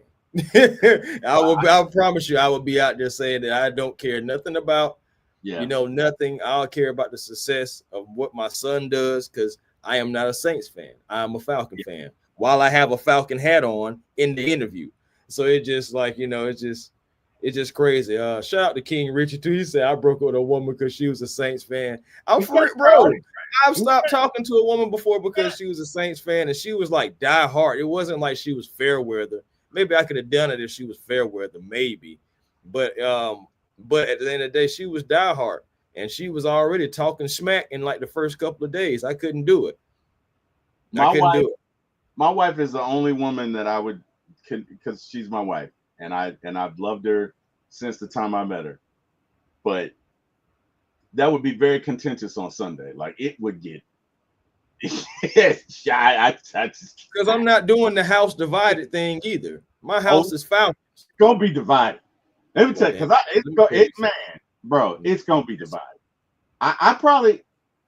No, I'm saying, you know how they be having like the house divided stuff, and you know, so like the stuff, the merchandise you can buy, like it's half Saints, half Falcons stuff. I'm not doing none of that. My house is Falcons, and that's just all there is to it. Well, it probably would be like me in my office, like this office right here, and her downstairs watching we wouldn't watch it together. I know. And if we won, I'm probably gonna talk shit to her after. Like I'm gonna do that. I'm gonna be like, "Hey, honey, how you doing?" Bro, I'm sorry. Bro, that's why it wouldn't work because I'd be the pettiest joker ever. Oh hell yeah! We win the game. We win the game. She just gonna look at the stairs. She's gonna just see me just sliding down the stairs with a smile on my face, just sliding down. Bro, I'd be accidentally bleaching her Saints black jersey. Yeah, just you feel me? Like all kind of stuff is gonna be happening. Like I would chaos. It would be tough, man. It would be tough. And only Kim. No other woman on earth would be worth that, but Kim is. But that would be tough, man. That would be tough. King Richie, I broke up with a woman because she was a Saints fan, and another one because I went to take her to a game and she said, "Why this Falcons gonna lose anyway?" Oh no, she didn't. No, she didn't. Well, you had to do what you had to do, King Richie. I'm not mad at it.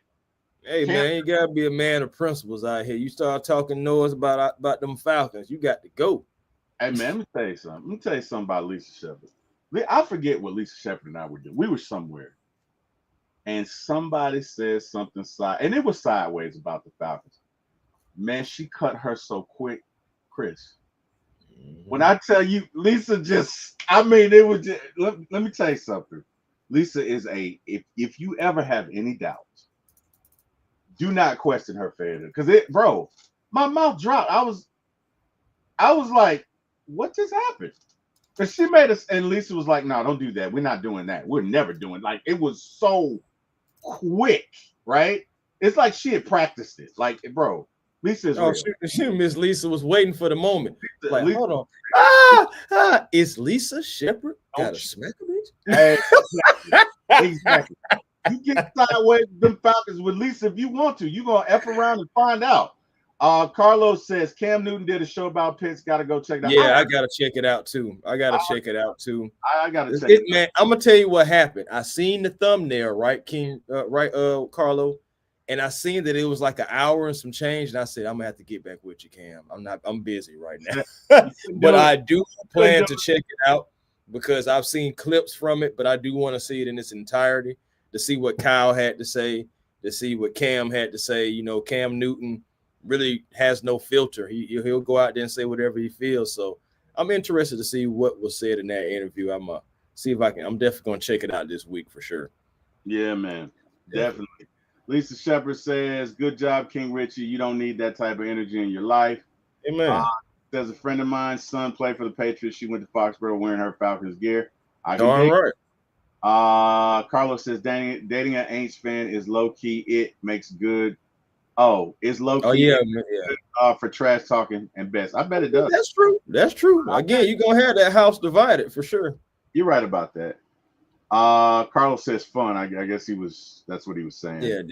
King Richie, Lisa Shepherd, I don't play about my Falcons at all. No, you don't. Deshaun Coswell says in an interview, I'll say I love my son and the Aints suck. I love it. They suck. They do. They're awful. They're donkey hooters. They're terrible. They're swampinators. They suck.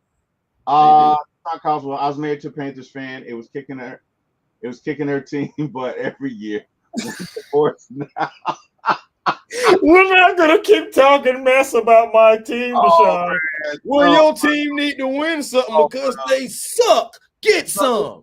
Deshaun, was she complaining about that to her lawyers? And he's always talking about my Panthers.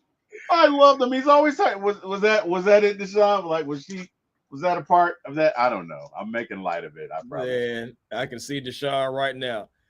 Hey, baby, you know Falcons won. Yeet, get some. Exactly. No. I can see him at the table with the attorneys. That's right.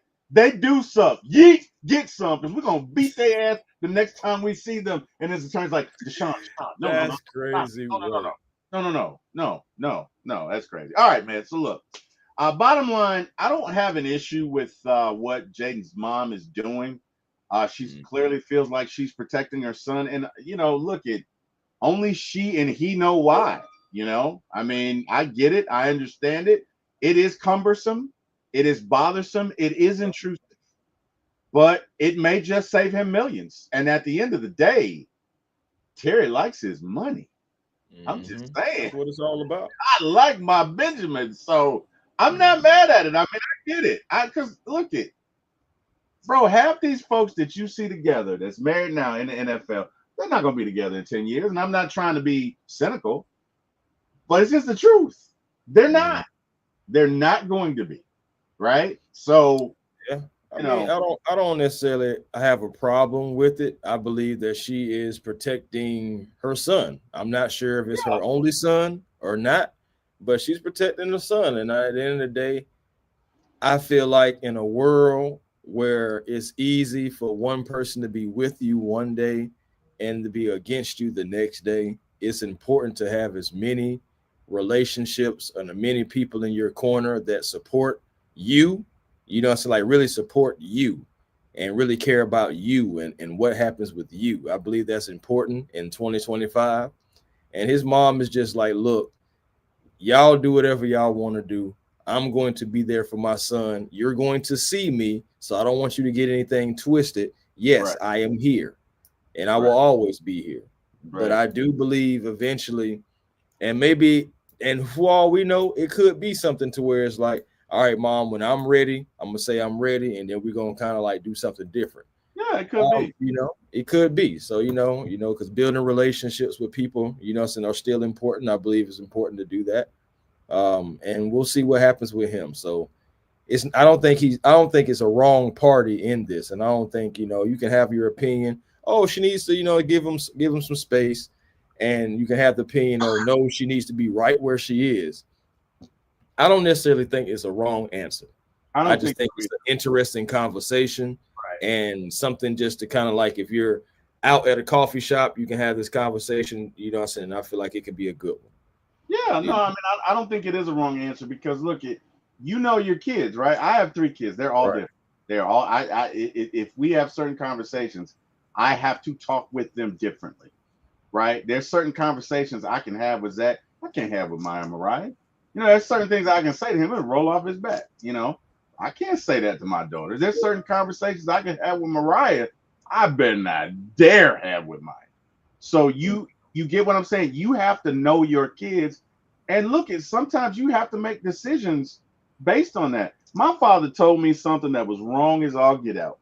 And he used to say it. His mom had 10 kids and she raised them. And he was like, you treat everybody the same. No, you don't, because their personalities are different. You cannot treat I'm telling you, Chris, if you end up having more than one child, you can't treat them. Now, you can have the same rule. I'm not saying to favor one more than the other, but there's certain kids you got to talk to, certain kids you got to take action. Certain kids know what they're doing. They're not going to respond to you talking to them. You got to punish them in some way. Others, maybe you can have a conversation. Certain kids want to buck the system. Certain kids don't. You have to know your child. Look, kids come here with stuff in them. As parents, our job is to get the best out of them, right? The negative stuff, get rid of it, or at least find a way to deal with it and find a way to show them how to maximize their potential with what they have. That's our job. And to teach them, and I'm a Christian, so to teach them to be God-fearing and follow God and all of that. But again, kids come here differently. I got 3 kids with 3 distinctly distinctly different personalities. If you didn't know them, you wouldn't think they were raised in the same household. They're totally different.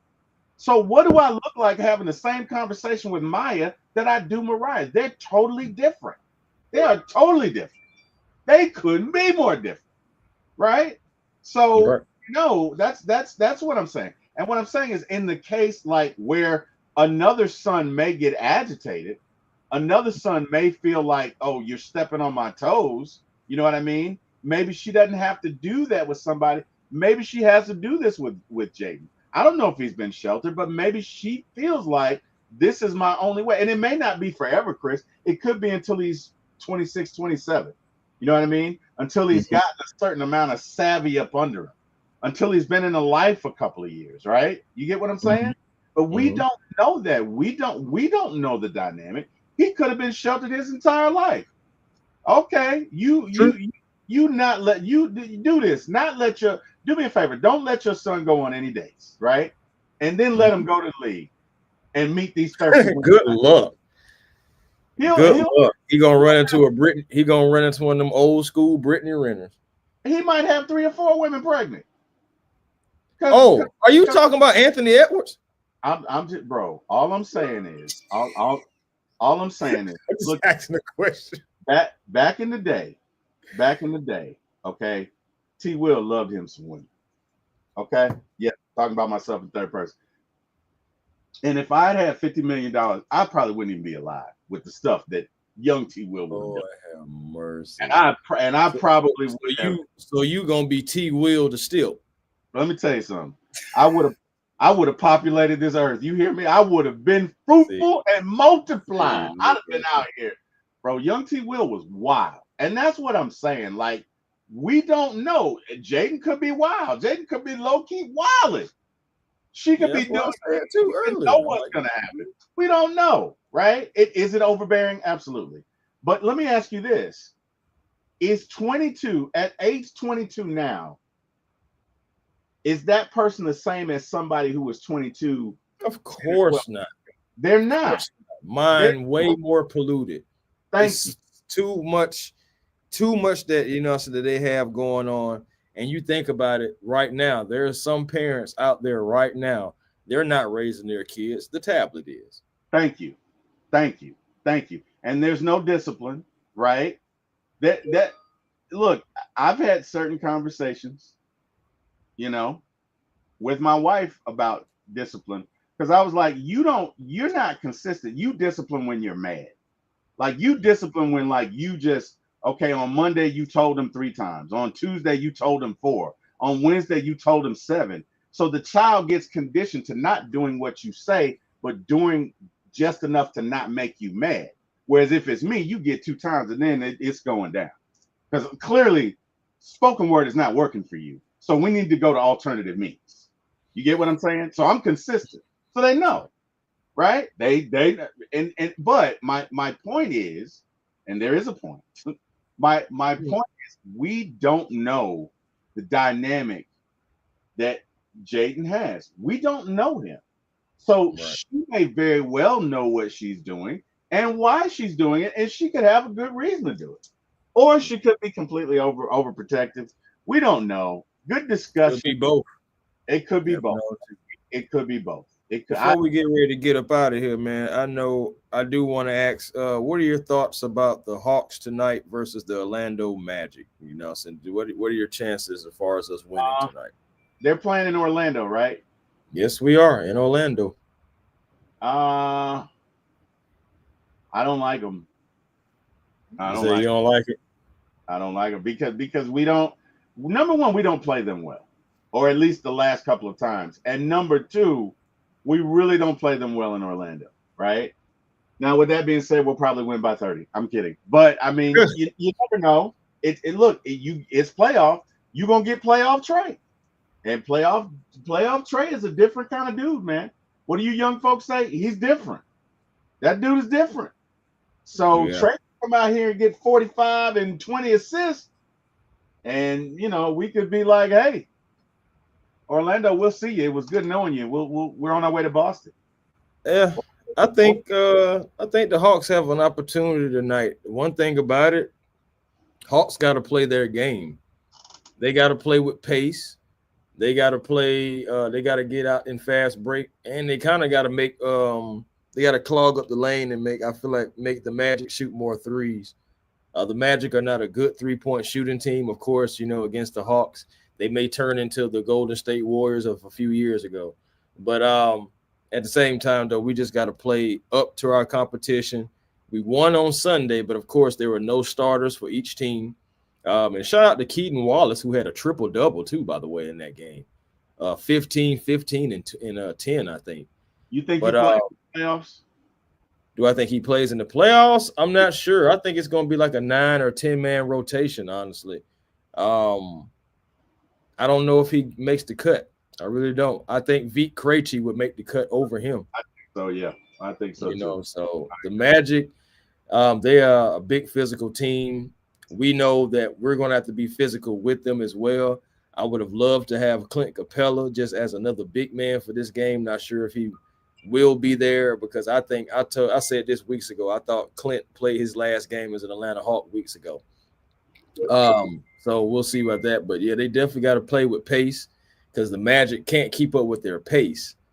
But yeah, that big front court, that big to big, they got Wendell Carter, Franz Wagner, and they also got Pablo Banchero. So those three right there are pretty much the offense, and that's where they're going to be trying to run their offense through. We got to get them in foul trouble. We got to play with pace.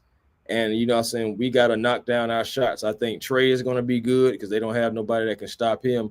Caldwell Pope, no. But, you know what I'm saying, I mean, that's another guy you got to watch out for, too, for the 3 ball. So, yeah, I think we have an opportunity to win this game. I mean, we've beaten the Magic in Orlando, you know what I'm saying, already this year. It's just lately, I know when it got more closer down to the end of the regular season in crunch time, it seemed like we were kind of faltering, like maybe we had been figured out. I still believe that the Hawks can win this game tonight and see Boston in game 1 in Boston very soon. You know, I really believe we can win this game tonight. No, we will find out. Before we go, we got a riddle. So I'm going to read it to those of you in the chat. See if you can guess it. All right. My jersey tells you that I am complete. My sibling is named after a Roman emperor. I am a southpaw. I love Hokies. I love Spartans. Who am I?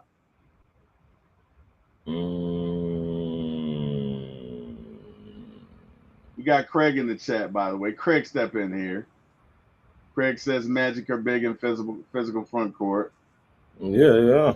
Pam said, I would date a guy who hate on my Matty Ice. That's a deal breaker for me. Amen, Auntie Pam. I read again. My jersey tells you that I am complete. My sibling is named after a Roman emperor. I am a southpaw. I love Hokies. I love Spartans. Who am I?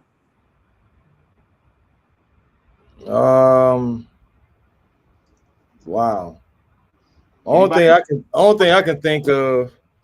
See, now that first part throws me off, but the only thing I can think of is Michael Vick. You are 2 for 2, sir. Huh? Oh my God, you are 2 for 2. Oh, downtown. Chris, I ain't gonna lie. The jersey, the first part of it confused the heck out of me. All right, so my jersey tells you that I'm complete. 7 is the number of completion.